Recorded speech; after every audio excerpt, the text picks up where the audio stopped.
Hello everybody, welcome to JC Let's Play. My name is Jonathan Cook, and this is episode 18 of Final Fantasy XIV A Realm Reborn. I want to thank you all for joining me today, and when last we left off, we had just arrived here in Swiftperch, helped our friend Lulf over here with a few quests, and got a new robe, which I forgot to equip before the end of the last episode, so I've done that now. To make up for the difference between the hood and from the last piece of gear, I've re-equipped the Moogle cap until we complete the Need to Breed quest, where we will get the brass spectacles, which I won't be able to use until level 12, but for right now, the stat bonuses here make up the difference. So the return of the Moogle cap for a while. But in the meantime, let's get started with our quest. We're going to go out and get some fertilized Dodo Eggs, and then we'll go figure out why the lighthouse isn't working. And we see Arid Basia here doing the same quest as us. And a fat dodo. We need a dodo egg.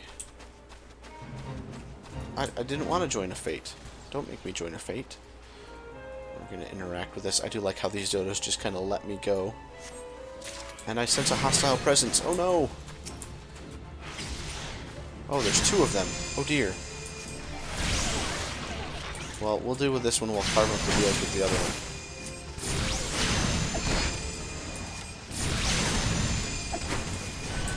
Oh, and a frontal cone marker. Ugh, that didn't look pleasant. That is one down. And we'll help Carbuncle finish off this other one. Whoa. What was that? There's an explosion over there. Here's our next... Oh, that's part of the fate. I don't want that dodo nest. Let's go up here so we're not part of the fate. Ooh, and there's a fat dodo sitting on top of our dodo egg. Let's see if I can steal it out from underneath of it without attacking it. And it looks like I'm going to be successful there. And of course there will be a hostile presence that comes out. Oh, I didn't mean to start with Ruin. I meant to start with Miasma. Oh well, so be it.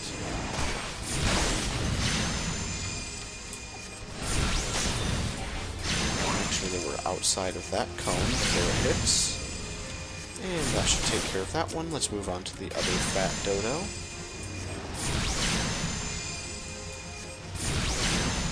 To be honest, these dodos, while they are of different coloration, don't seem to be any larger than any of the other dodos. And we have a scarecrow out here in the flock, which doesn't seem to be working at all. And we need to find another dodo egg. There it is, right down there. There is our dodo egg.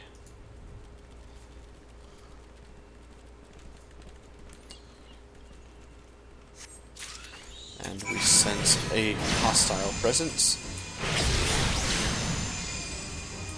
So, in the same fashion that we did before, I should turn that away. I don't know if Carbuncle's going to be out of that AoE. Ooh, did not seem to be. That's unfortunate.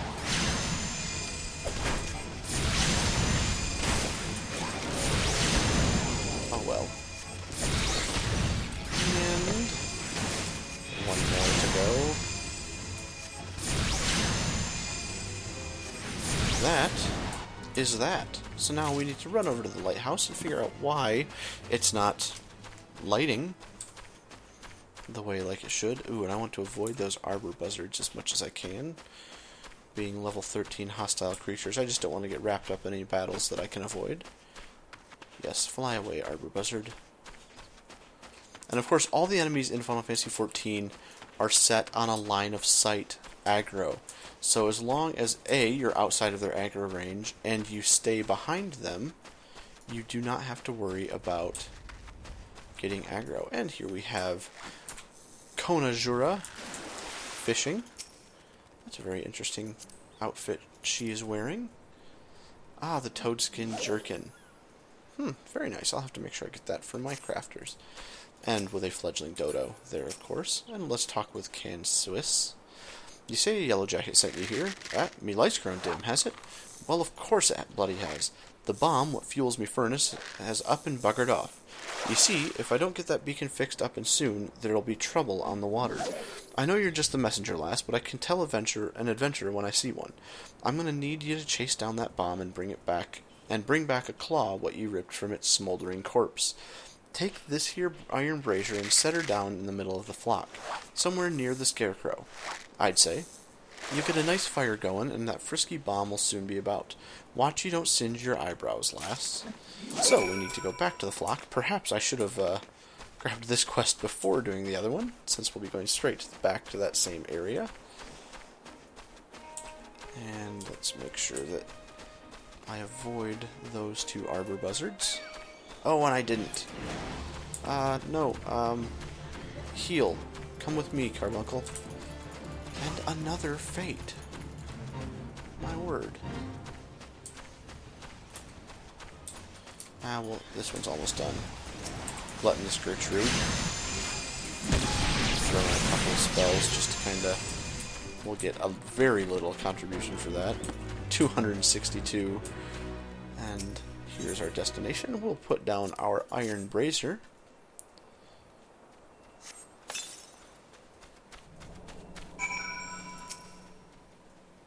And interact with it to make sure we get a nice fire going.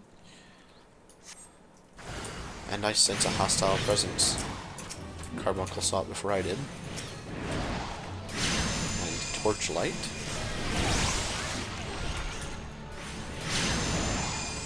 We'll go down quite quickly, I believe. Carbuncle taking that self-destruct explosion like a champion. And there's that. Light the brazier and obtain a bomb claw from the torchlight that is drawn to it. We did just that, so now we go back to Kansvis. Kansvis. I'm saying that's how it's pronounced. Oh, and I see that Open Broadcaster is dropping frames again. This time it was evident. So I'm going to have to make sure I do something about that. I apologize about that stutter. That was not in the game. That was my software that was doing the recording. That's rather annoying. No, follow me, Carbuncle. Don't attack the bird.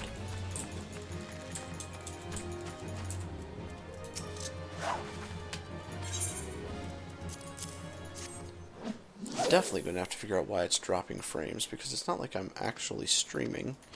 So all it has to do is save to the hard drive. It's just doing a straight record. That's very strange. But we will head back to Swift Perch now. Turn in this quest. Oh, and now follow me. Stay on me, Carbuncle. We're just going to ignore these things and run away. As I pick up another one.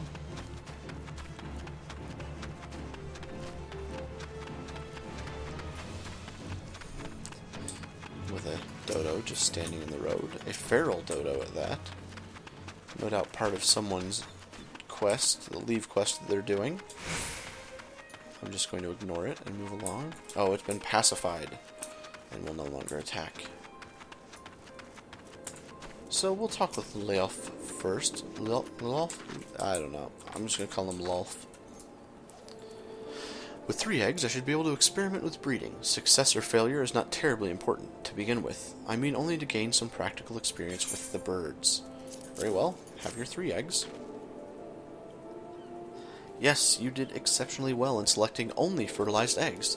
Now that I consider it, I'm not entirely sure how you managed to tell. In any case, I must raise the naturally aggressive dodo from the egg if I have any chance... if I am to have any chance of surviving the breeding process. Apart from encouraging a more docile behavior while the bird is but a chick, it is imperative that I remove the gland that produces that infamous poisonous breath. My father's notes quite graphically depict the consequences of failing to do so. This is really rather exciting. Every day I take another step closer to my vision of a swift perch surrounded by golden fields of wheat and echoing with the calls of plump, waddling dodos. Yes, and I'll take those brass spectacles, which I can't quite use yet because I'm not level 13, but let's talk with Freylof. The furnace is damaged, is it? Very well, I shall write up the relevant reports, but these repairs must needs be effected without delay. It seems I have another favor to ask of you, adventurer. Take yourself straight away to the Armorers Guild and Limsa Lominsa and explain the situation to Forge Master Hananza. Okay.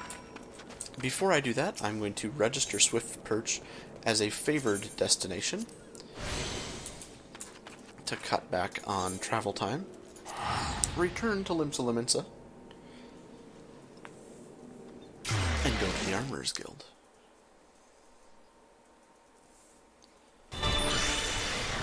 And from here, to get to the Armorer's Guild, I need to warp to the Aft Castle, is the closest area that I'm aware of.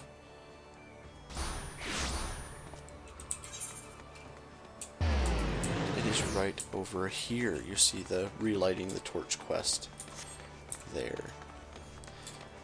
I very much do like the city of Limsa Limensa. I like the look of it. The thing that kills me about the city is navigation. It's a very strange layout, but it's a gorgeous city. Ul'dah is the easiest for me to navigate. Hananza. The furnace in the Brewer's Beacon needs repairs. Beergot's beard. I just sent someone out to tinker with it. Not a week passed.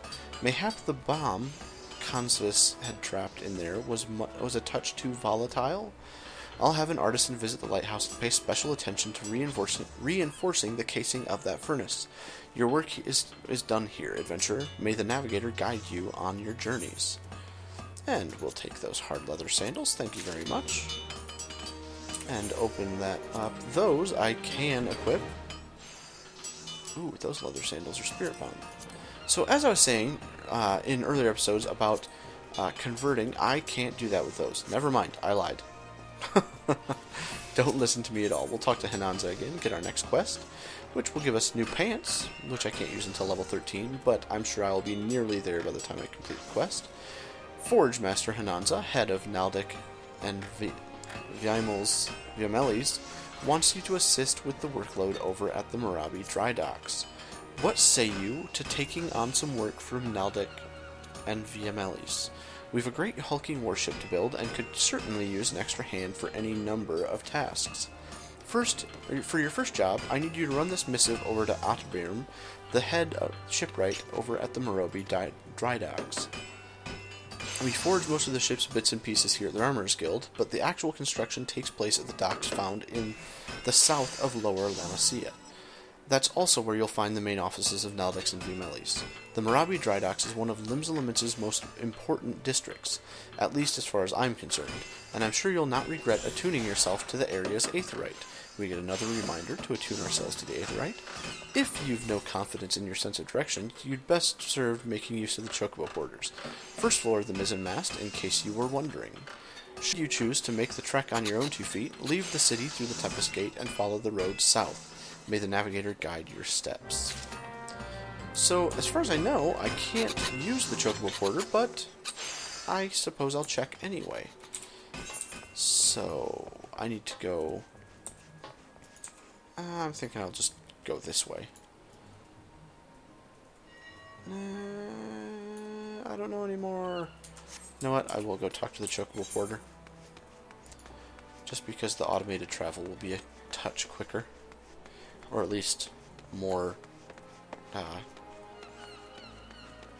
I've completely lost the word I was thinking of. That's unfortunate.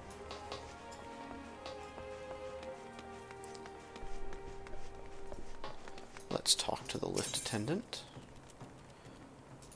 Down to the bulwark hall, please. Thank you.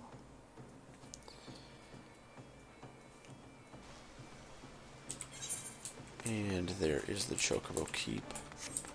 I don't believe I can take it straight to the dry docks, but I may be wrong.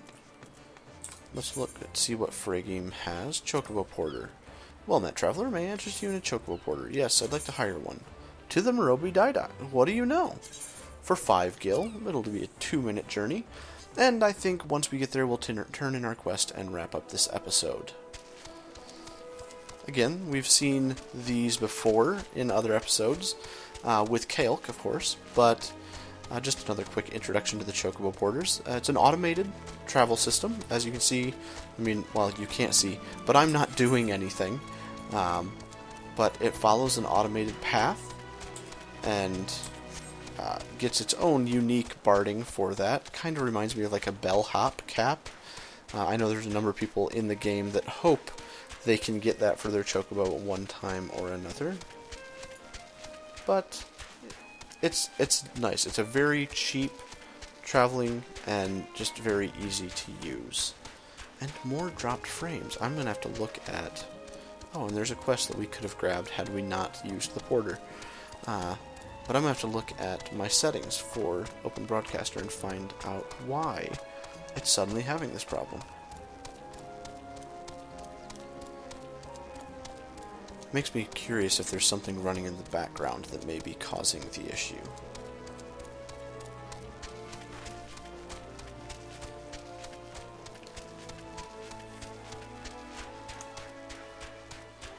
But I will look into that between this episode and the next. As obviously I want to give you guys the best possible experience with these videos. You can see, while on the Chocobo, I'm not immune to aggressive creatures, but here is where the Chocobo Keep will drop us off. So I will sprint from here, and was Carbuncle? Carbuncle was left chasing us. I was not aware of that. Let's go down here. Oh, 18 fall damage from that. She makes it sound like it's so much worse from that crashing sound. And the individual we want to talk to here is Otbirm. Hello. You have a missive for me from Forge Master Hinanza. I assume it pertains to the pending arrival of the materials I ordered over a moon past. Let's see it then. Very well. Ooh, and a cutscene. Blast and botheration. Another delay? I'm well aware of the shortage of skilled artisans, but this is insufferable. My apologies. The messenger does not deserve to bear the brunt of my frustrations. Might I have your name? My name is Mia Aliapo. That's what I'm saying, she said. Mia, is it? Well, Mia, this proud maiden you see taking shape before you is the Victory, the first new vessel to grace the docks since the Calamity. We may have lost the bulk of our ships that fateful day, but starting with this beauty, we will restore the Maelstrom's fleet to its former glory. The Victory is more than a simple warship. It is the symbol of Limsa Lamence's rebirth from the wreckage wrought by the coming of the 7th Umbral Era. Thus, we are striving to complete her construction as swiftly as possible, even going so far as to hire veteran shipwrights from outside the thalassocracy. That's a word I'm not familiar with. Yet, even with such an unprecedented measure, there's never enough hands to handle the abundance of tasks. Should you choose to linger at the docks for a time, there is no end of odd jobs for a hard-working adventurer. Be you fair warned, there is no place here for layabouts and troublemakers. Very well, I will take my pants and be on my way then. And just because I think the last thing I do this episode will be going up and attuning to the 8th Rite, I'm going to run up there very quickly. While I run up there, I'll remind you guys to follow me over on Twitter at JC Let's Play Games. If you were following me before, as I explained in the last episode, all of those followers have been lost. Not that there were a ton of them, but I had to deauthorize and recreate the account in order to get YouTube to link to it properly. Apparently there was an issue with it. Let's attune to the 8th right here. And but if you could follow me over on Twitter, that will announce whenever I get a new video. It will also be whenever I start a live stream. It will get announced over there as well.